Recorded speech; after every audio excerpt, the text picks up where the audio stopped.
Let's get it on then, shall we? Mwah.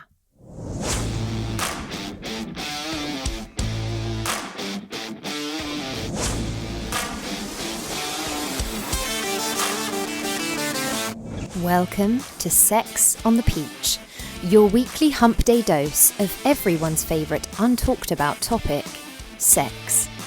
Let's get honest, let's get open, let's get comfortable, and let's get into this week's show. Good morning, everyone.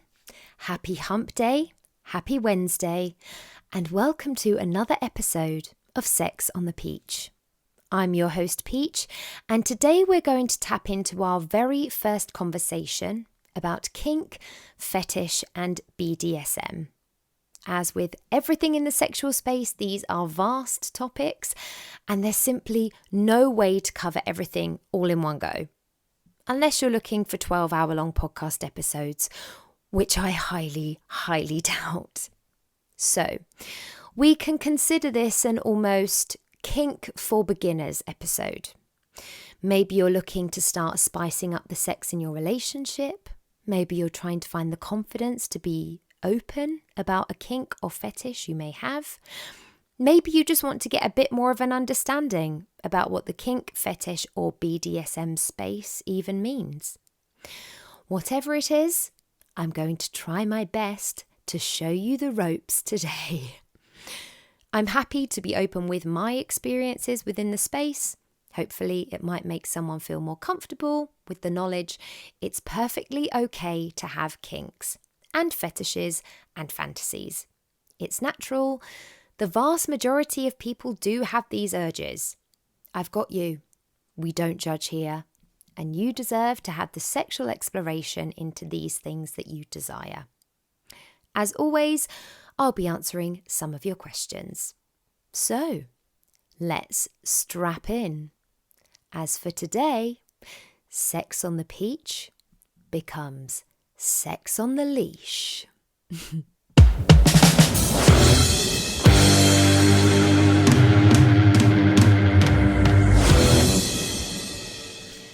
Okay, so let's start with the basics. What is a kink? A kink is anything that lives outside what is considered standard, conventional, or as some people might say, vanilla sex. Some might even define it as being outside what society deems as acceptable. But honestly, fuck that. It's acceptable. This could mean something like using handcuffs or restraints or role play. And what a person considers kinky is completely subjective. Some may find one person's kink just part of what they consider to be a relatively standard sexual experience. But whatever is kinky for you is completely valid. Kink is something included in a sexual practice to enhance pleasure. This is different to a fetish, which is something that defines a person's sexual practice and is something that must be present for the person to enjoy a sexual experience or to achieve arousal.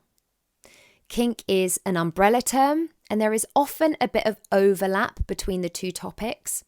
But the best way to look at it is that a kink is something someone likes to do, and a fetish is something someone has to do if they want to achieve sexual pleasure. Kinks are more based in an explorative space, and fetishes are a sexual necessity. Kink also includes all aspects of what we call BDSM, which stands for bondage and discipline, dominance and submission, sadism, and masochism. This side of sex is something there is literally no education about, and something we all have to discover for ourselves whilst feeling alone and shameful in doing so. For most people I know, their introduction into this world was discovered with the books and movies 50 Shades of Grey. And listen, I saw people get hot and heavy over these books. I looked around and thought, yeah, see, you're all kinkier than you think. However, this is something I feel we really need to take a moment for, because these books and these movies made sexual fantasy a little more mainstream, a little more acceptable to talk about for a hot second, and made BDSM almost trendy. But it was not an accurate or healthy representation of what BDSM in a relationship should look like, and should not be looked at as the standard for kinky sex, in the same way that the majority of pornography is not an accurate representation of what real sex looks like. And so, 50 Shades are not resources that people should look to when they are considering exploring kink with their partner. Whilst BDSM is often the practice of combining sex and pain, it is done in a healthy and ethical way, and from a place of knowledge and communication. But this story does not incorporate these things. What we see is a woman and vulva owner agreeing to sex that she isn't even really comfortable with, which is never what the kink space should be. It also sticks to very traditional ideals of femininity and masculinity and plays into the hands of a very targeted white, cisgender, heteronormative audience, just furthering society's bullshit of what the ideal couple is. But in reality, it is not indicative of what a BDSM relationship looks like at all. And what is most troubling about these books and movies is the fact the two characters have terrible communication, which is the fundamental key to a successful sex life that includes kink play and BDSM. For most people, when they think of the terms kink or S&M, they immediately think of whips or being tied up or leather. And yes, for some people that absolutely is the case. But the truth is, the kink space is actually an endless world of sexual and play possibilities. And there's no right or wrong or weird to what your personal kink might be. It can honestly feel like you're entering a whole new world of sex, especially when it comes to language. And we will continue to work our way through some of those terms as we talk through the episode. But I promise you, it's a lot more simple than it all sounds, because it's just a form of play. And whilst it can involve and include the more stereotypical things, it's really a space to let your imagination fly. But delving into kink with a partner or partners, whilst it can add a bit of novelty to what might be a more standard sexual practice, it can also build greater communication, greater trust, and greater intimacy. The kink space is one of the most communicative and trusting of the sexual spaces, because it has to be, especially if you're playing with anything that involves pain. For example, I'm personally someone who enjoys being choked during sex sometimes, which is quite a common pain play, but obviously one that needs to be dealt with through trust and communication, because you're literally placing your safety in someone's hands for the sake of sexual pleasure.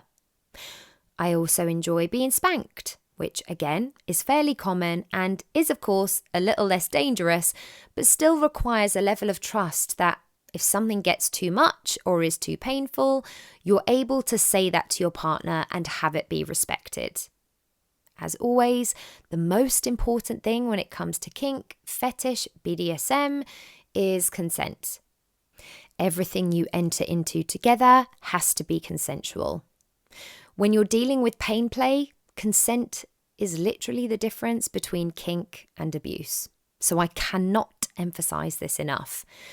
I've been fairly open in previous episodes about the fact that I have a previous partner that did not honour boundaries that were put in place, and it severely affected my ability to engage in kink activity for a long time, and still does to a degree.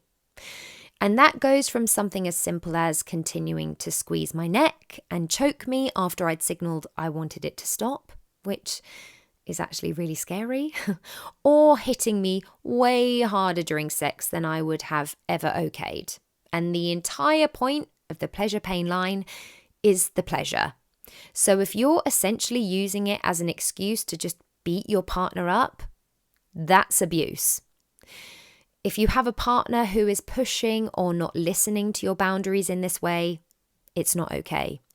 Listen to your gut and get out as quickly as you can, because you do not deserve that. And that's not why the kink space exists. It actually isn't a fine line. You discuss your boundaries, you put the consent in place, and you respect them. But whilst we're on the subject of pain play, I know that a lot of people feel like they are weird for enjoying any level of pain during sex, because surely the two should be incompatible, right? But you're absolutely not weird. Even scientifically, this makes complete sense, because pain and pleasure can activate the same mechanisms in the brain which are responsible for our reward systems, which include sex. This is, of course, completely different from sex just being painful. If you aren't getting a level of sexual gratification from any painful sensations during sex, then sex shouldn't be painful for people engaging in it. So, let's talk through some common kinks. We've already mentioned BDSM and what this means, but it's essentially rooted in power play and power exchange. It's about one partner consensually exerting dominance over the other partner or partners. I personally love to be dominated in the bedroom, and there's quite often a lot of bullshit judgment here. To be a strong, independent, opinionated, feminist woman or vulva owner and say you like to be dominated during sex seems to really piss people off or have them throwing out all sorts of opinions. But here's the thing. You are in control of the situation here. You are in control of your desires, in control of your boundaries. So fuck this, honestly. It doesn't make you any less of a boss bitch just because you like someone to take charge during sex every now and again. People also always assume that the dominant one in this position is the one in control. But my loves, I beg to differ. On the contrary, in a healthy BDSM sexual space, the sub has the control. They will have expressed their kinks, their boundaries, their desires, and the dominant one will be adhering to these and serving them, all in the name of satisfaction. S&M is also under this umbrella, and this goes back to the pleasure pain line, and it stands for sadism and masochism. So if you're a sadist, you're getting pleasure from inflicting the pain on your partner, and if you're on the masochism side of things, you derive pleasure from receiving it. People might think that sadist sounds like a horrendous thing to be called, but this can really be as simple as becoming more turned on from spanking your partner during doggy style, from biting them, from scratching them. It doesn't make you the monster that the word sadist seems to bring up in people's heads. It is okay to enjoy these things in the sexual space. Ropes and bondage are probably the most common kink out there and are a good one to play with if you enjoy feeling restricted or vice versa. I'm a huge fan of this, but listen, it is a kink that requires a safe word so that if you need to end the situation quickly, you can. And also make sure that you can speedily and safely remove the ropes or bondage if necessary. If anyone doesn't know what a safe word is, it's a pre-decided word or statement that a partner or partners can use during a sexual experience if they require it to stop. Sometimes people play with consensual non-consent, so the words no or stop are not going to cut it because they could be mistaken as a part of the play. Red is the most commonly used safe word, but this will be something for yourself and your partner or partners to decide between you. Role play is a huge part of the kink space, and if this is something you think you might be into, you can almost develop a whole different sexual persona by stepping outside yourself into these other characters. And it's a great way to play out any fantasies you may have. Although, listen, I've spoken to my friends many times about this because they love a spa. And so do I. But I used to have a fantasy about getting a massage and having sex with my masseuse. And that is something that actually ended up happening. But it does mean I've always been a little bit incapable of seeing massage outside of being something overtly sexual. So that's something I have to play out with partners because I actually cannot get normal massages now. Things as simple as dirty talk are considered kink. For some people, this might be considered vanilla and just a part of their usual sexual practice, but actually, it's kinky, babes. You'll know if this is a kink for you or not if using explicit language during sex heightens your excitement and helps you reach orgasm quicker. I've spoken about it on a previous episode, but golden showers or water sports, extremely common and definitely sits more commonly in the dom subspace. Another super common kink is nipple play. A lot of people get loads of pleasure from their nipples and therefore like a lot of time to be spent licking and biting them. I mean, listen, I got mine pierced because I read that you can orgasm purely from your nipples if you do. I am yet for that to happen, but I'll come back to you if it does. Exhibitionism is another hugely explored kink space and is essentially enjoying being watched during sex. I don't know if I would call myself an exhibitionist when it comes to sex, but I specifically have a kink about giving partners blowjobs in cars whilst they're driving. Should I even be admitting that? Not sure. Obviously, we keep it safe. That's just a more specific one to me. In fact, I'm kind of all about sex in a car. It didn't used to be possible for me in my own car because for the longest time I owned a Mini and there's literally no space. But realistically, if you do enjoy the exhibitionist side of things, I would recommend that rather than putting yourself in a position to get arrested for indecent exposure, you can explore this kink in settings like a sex club or a play event. I get asked for recommendations of these a lot, and at present, the ones I would recommend are Le Boudoir, Seven Sins, and Dominium Vita would be at the top of the list. These are all sex parties and play events that you can go to either alone or with a partner and explore the kinkier sides of yourselves. The flip side of exhibitionism is voyeurism, which is where you're turned on watching other people have sex. This can be explored with your own partner or partners by using a mirror to see yourselves whilst having sex, or in a consensual situation at a sex event or club. More specifically, cuckolding, which is being turned on by your own partner having sex with someone else. So you get it. The kink space is huge, and this is barely scratching the surface. The more we talk about kink, the deeper into all of these things we'll get.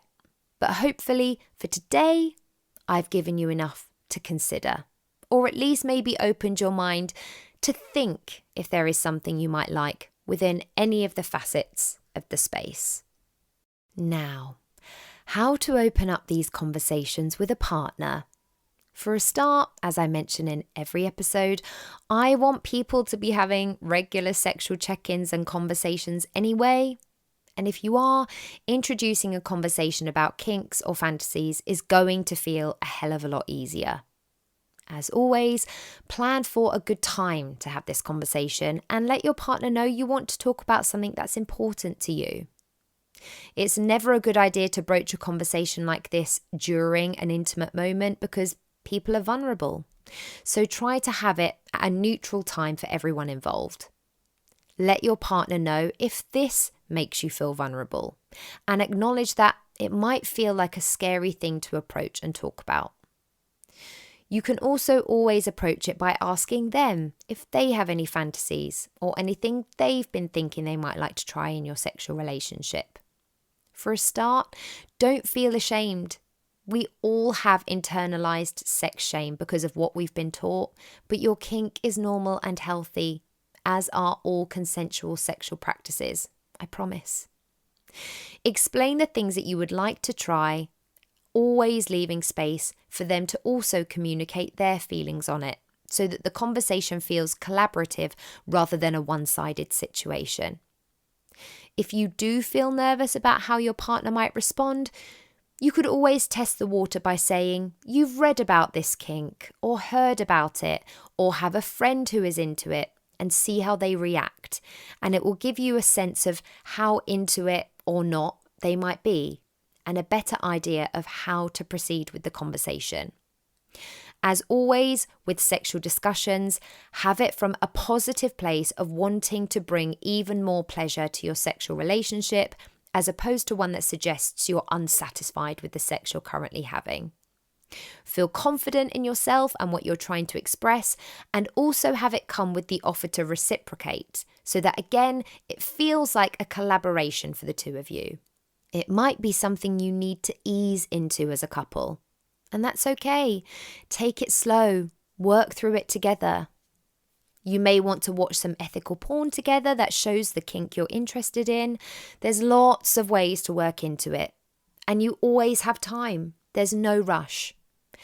At the end of the day, if you don't discuss these things with your partner, you're potentially missing out on a whole world of sexual satisfaction.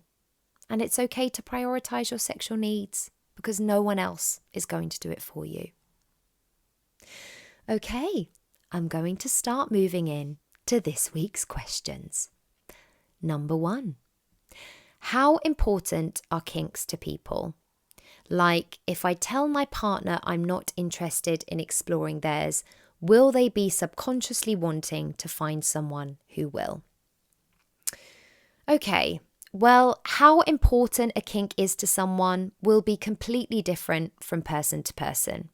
And it will be completely up to your partner to be honest with you about where they sit within that.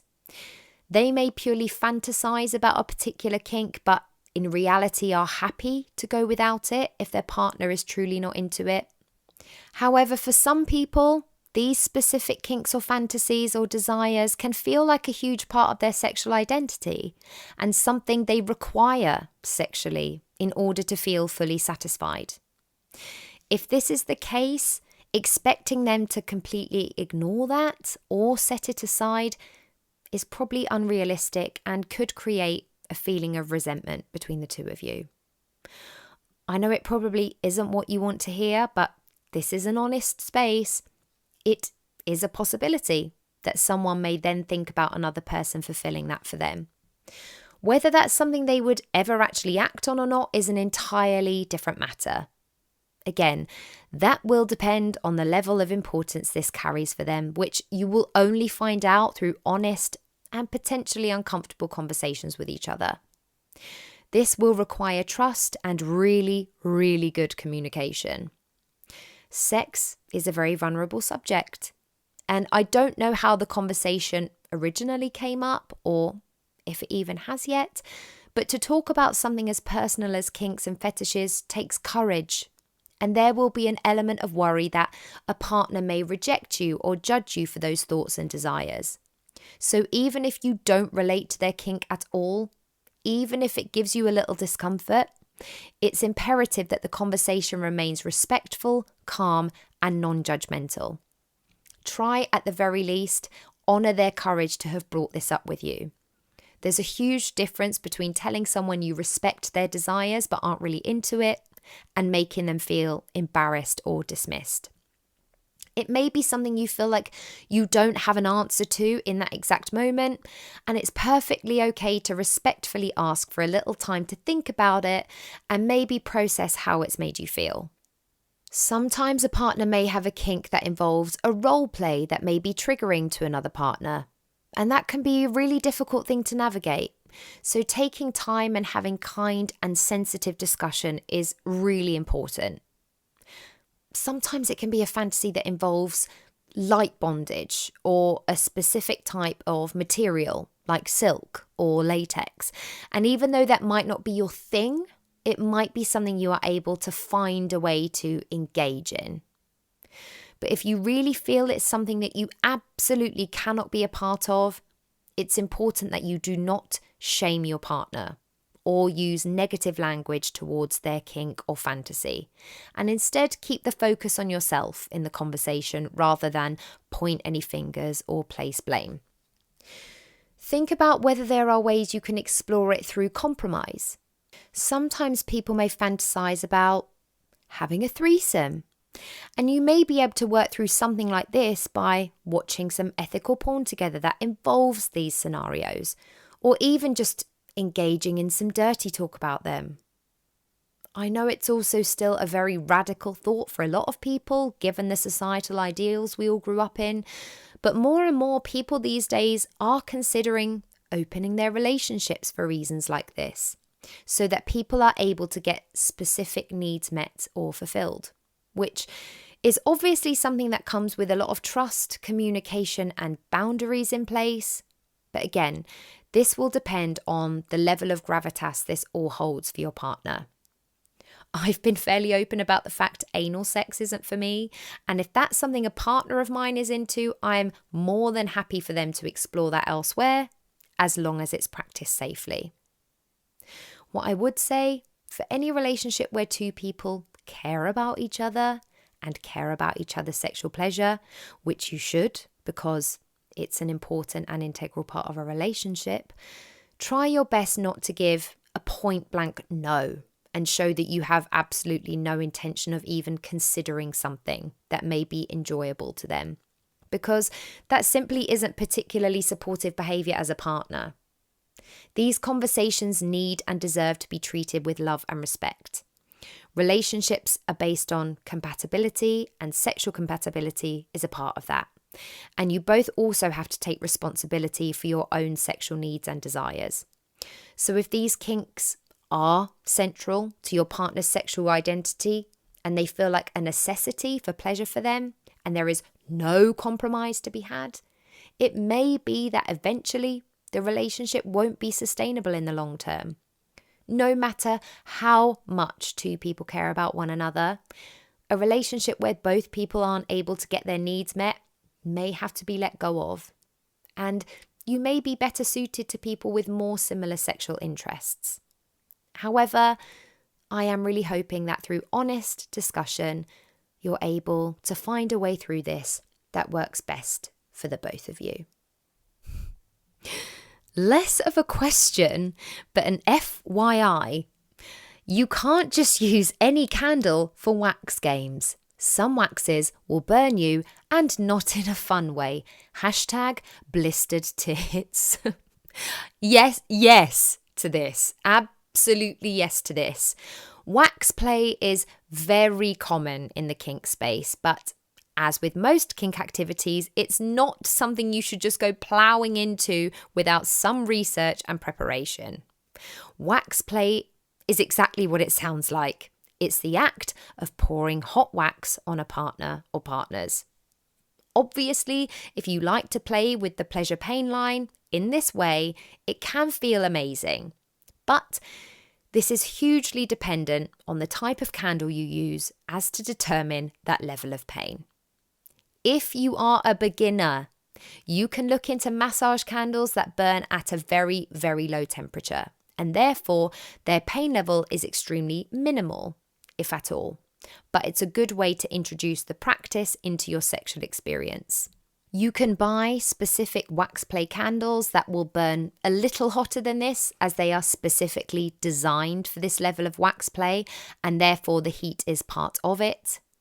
You can also look into soy candles, which specifically cool extremely quickly once they make contact with the skin. Once you're into paraffin or beeswax candles, we're talking about something completely different. Now, that level of pain or heat may be what you're into, and of course, that's absolutely fine. But I would suggest building up to that in order to figure that out. And please do stay safe within it. Just think of it like getting into a shower and slowly turning the heat up rather than stepping into water that is already boiling hot. You can always try a teeny bit on your hand to see how that feels before dropping it onto your partner. And the first time you do try it on a partner, make sure to start from a height and not extremely close to their skin. It's something to experiment slowly with. Remember, you are literally playing with fire, so be careful and keep it away from the face at all times. If anything goes wrong, treat it like you would any other kind of burn. Wax play used to be something I was very much into when I was exploring the pleasure-pain line. But it is now one of the things that are included when I speak about finding my way back into certain kinks post-trauma. As mentioned earlier, that same partner who abused the line of BDSM on more than one occasion thought it was perfectly okay to literally throw full candles of wax on me during a sexual experience, which was hugely painful in a completely unpleasurable way. And beyond that, has left me with multiple physical scars from doing so. So, please be respectful, please be consensual, and always set strong boundaries when it comes to playing in this way. Next question. I'm concerned my kink may be too problematic, so I'm too nervous to tell any of my partners or friends about it. Any suggestions? One of the biggest misconceptions about the kink and BDSM space is that it's abuse or of an abusive nature. And therefore, a lot of us are made to believe that our kinks are problematic or weird or freakish. But really, unless you're breaking a law, and as long as everything you're doing is consensual, or if you haven't explored it yet, that everything you will be doing will be from a consensual space, technically, your kink isn't problematic.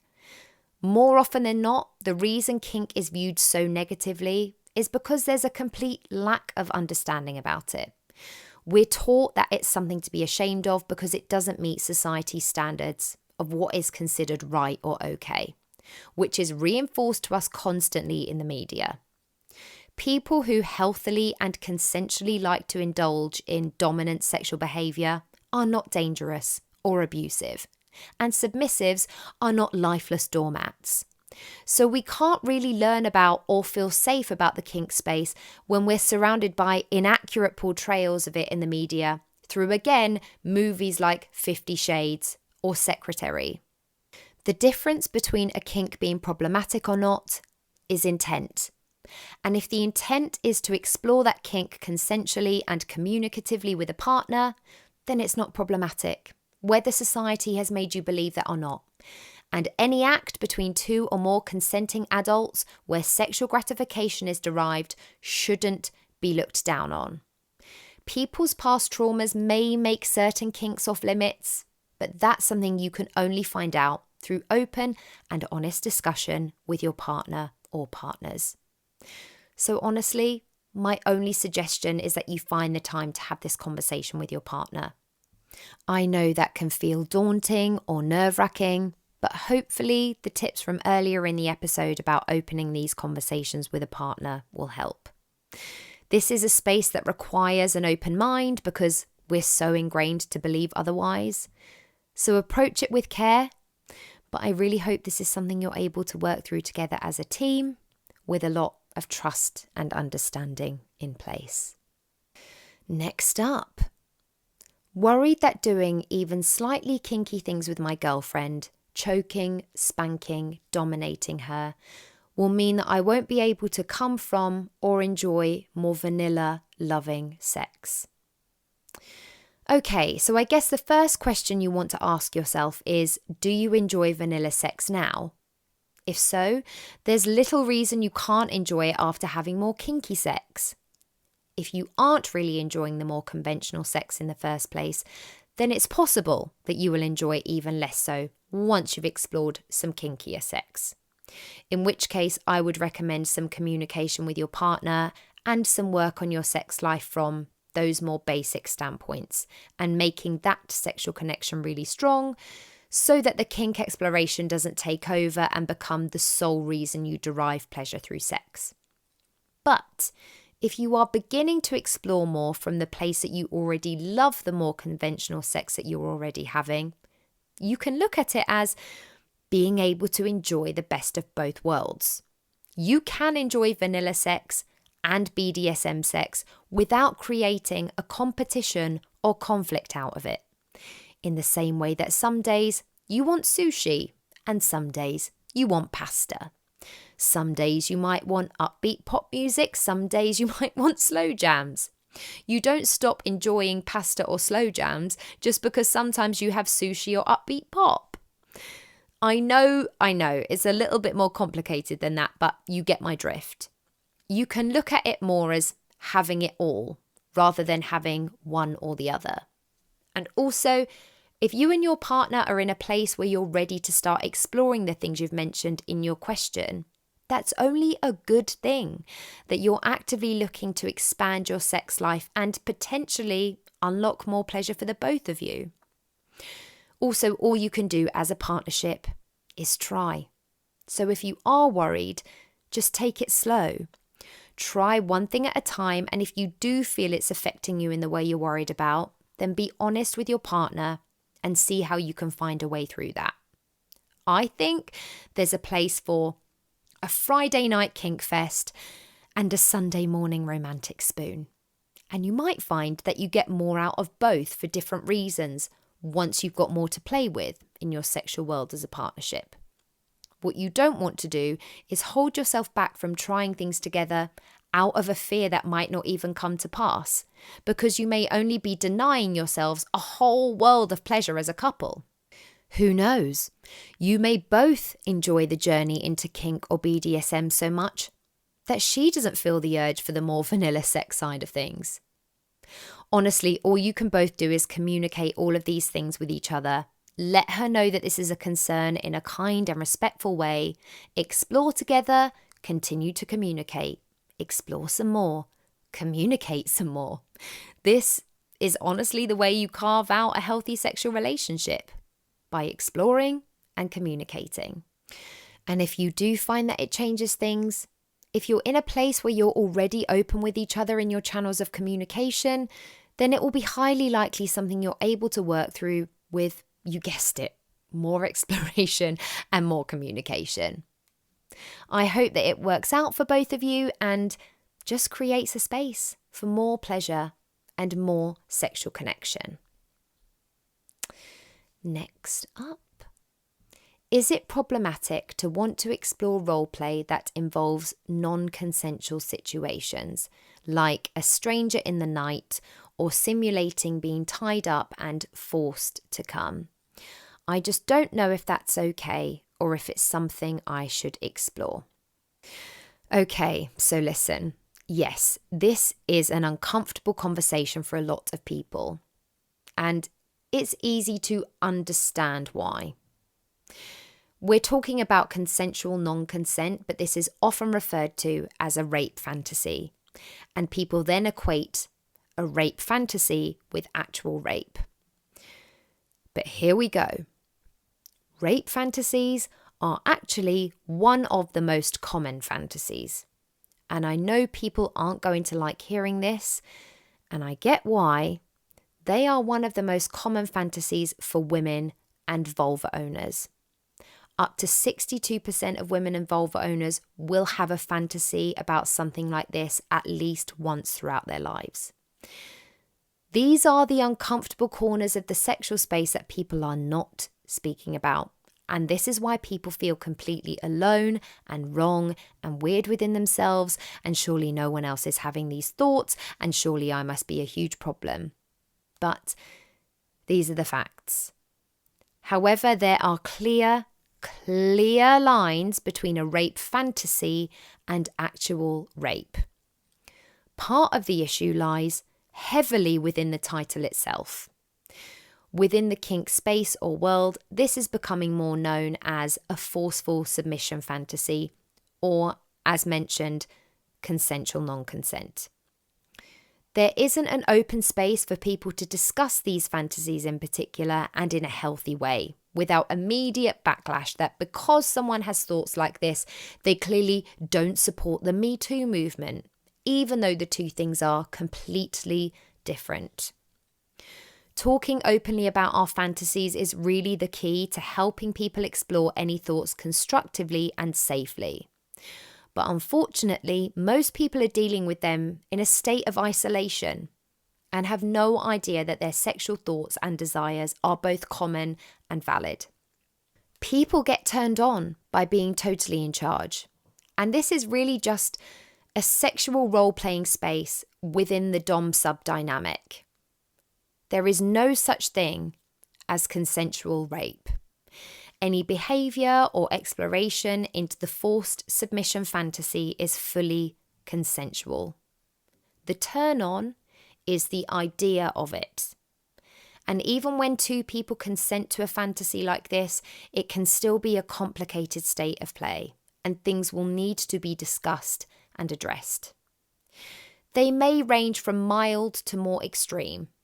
And if this is a space yourself and your partner do end up wanting to explore, you may want to work through them. It may be a case of wanting to take your partner by surprise from within a dark room in your own house. But sometimes people want to be forced to take part in things they usually wouldn't. And these will be the boundaries to flesh out before anything ever begins. Because if they aren't put in place, then the consent isn't there. And then we're in a dangerous space.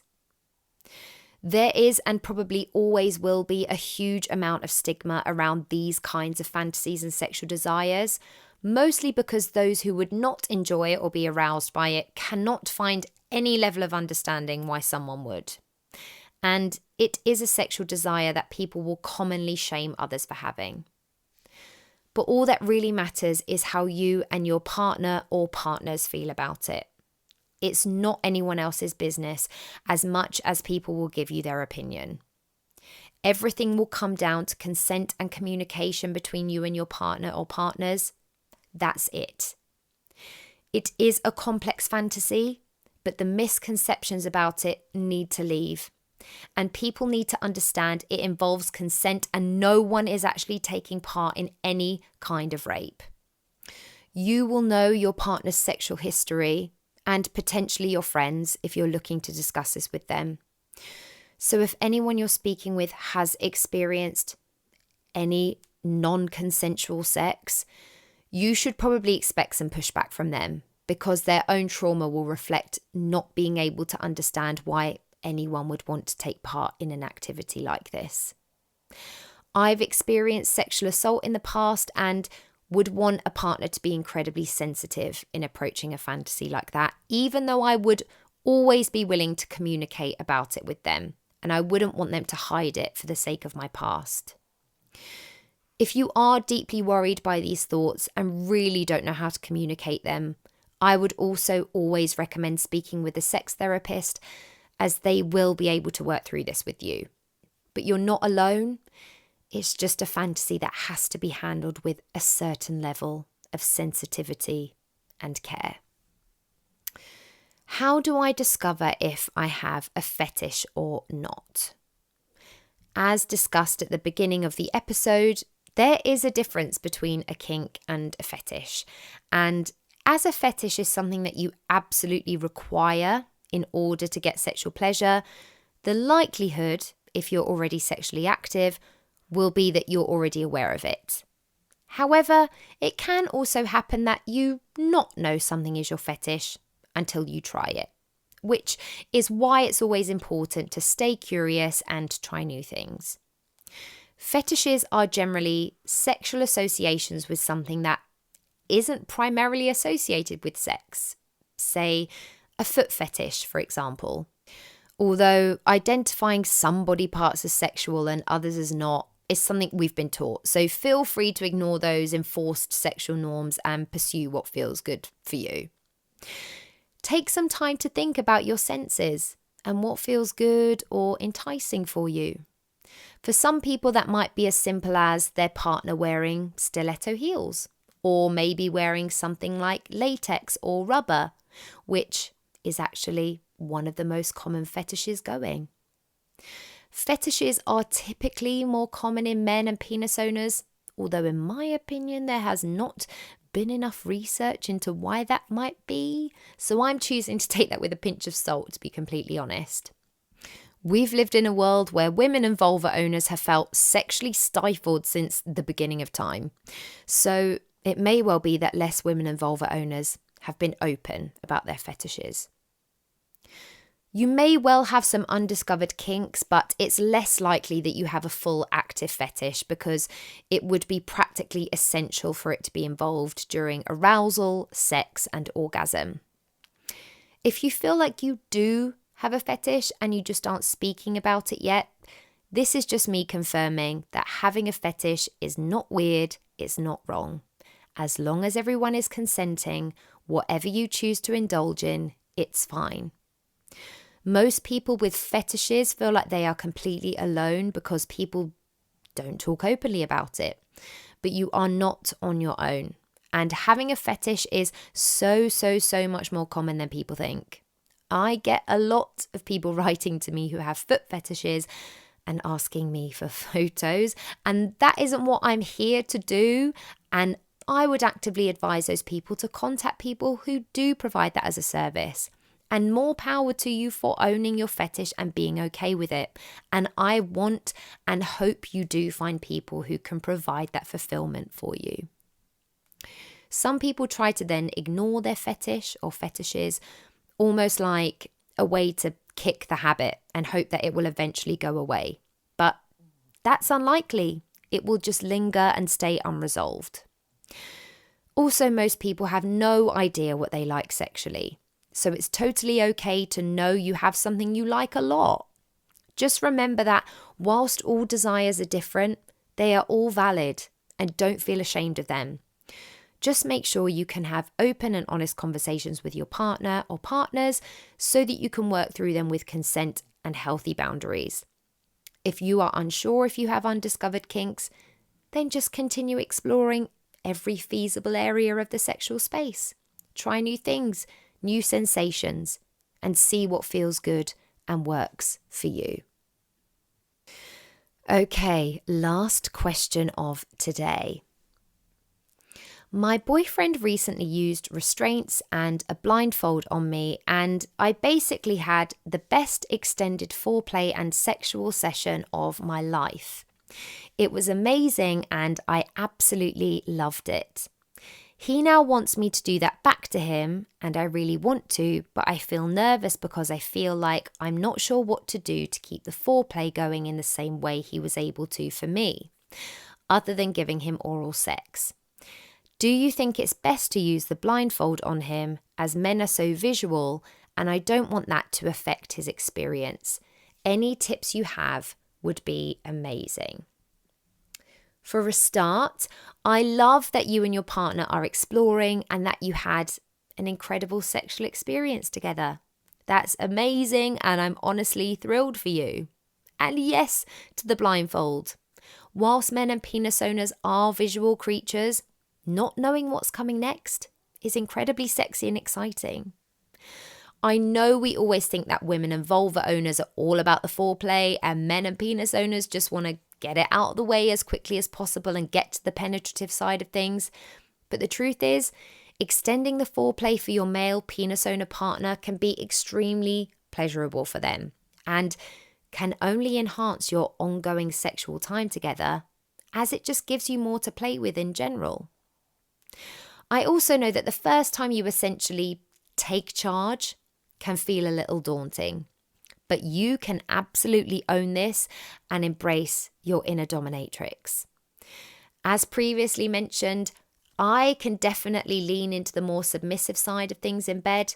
So if I'm on this side of things, sometimes it can help to literally create an alter ego for yourself and fully embrace it as almost a character. That might not feel necessary to you, but this can definitely create confidence for people if they do feel a little nervous about that side of things specifically. The main part of this whole experience is going to be sensual touch. And when you take away one sense during sex, all the others get heightened. So this is just the most fun time to experiment with all things touch. There are so many erogenous zones that get neglected during sexual play. This can include earlobes, the neck and throat area, even nipples if they are sensitive. So play around with all of those erogenous zones using your mouth and tongue and try to feel the areas that he reacts to most. If you wanted to include some accessories, you could try a tickler or feathers or even a whip if that's the direction you're wanting to go in.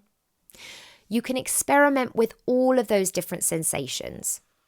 If he likes the slightly rougher side of things, you can also incorporate a little light nail scratching or biting into the mix. There's also temperature play.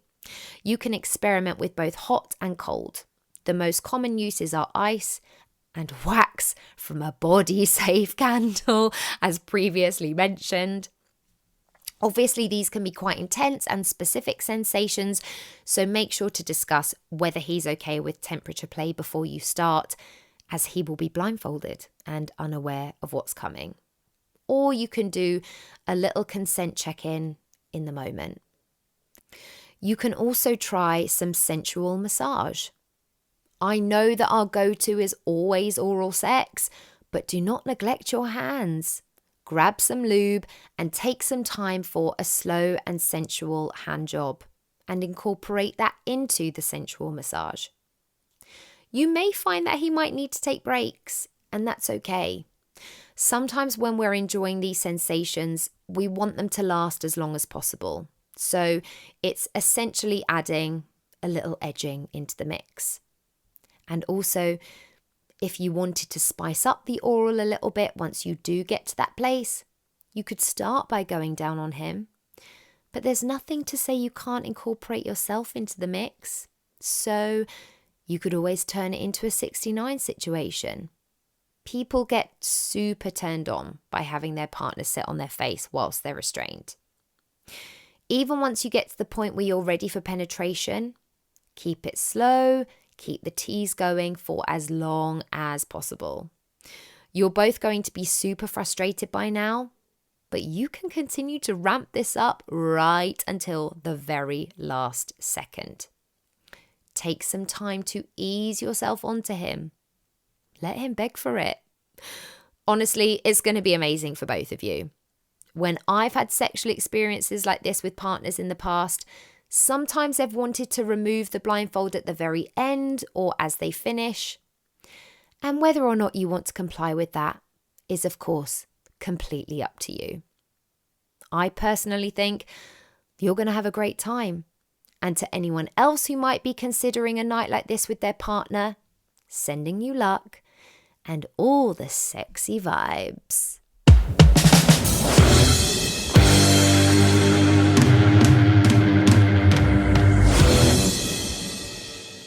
Okay, so one last thing I have to mention before we go is aftercare.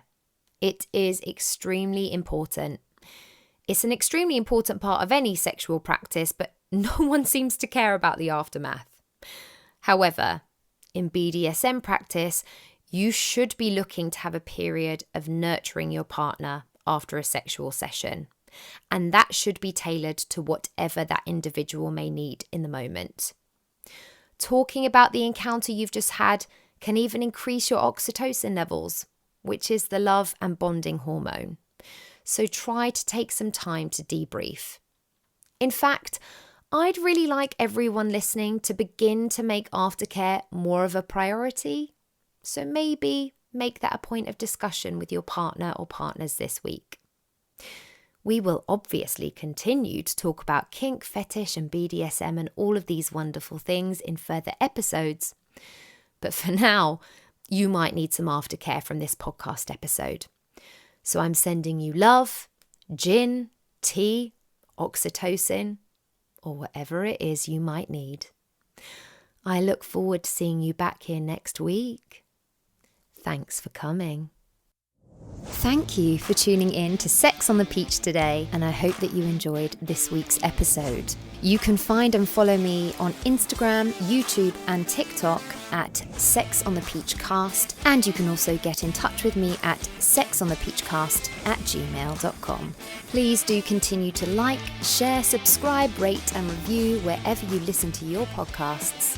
and I'll see you next week. Love, Peach.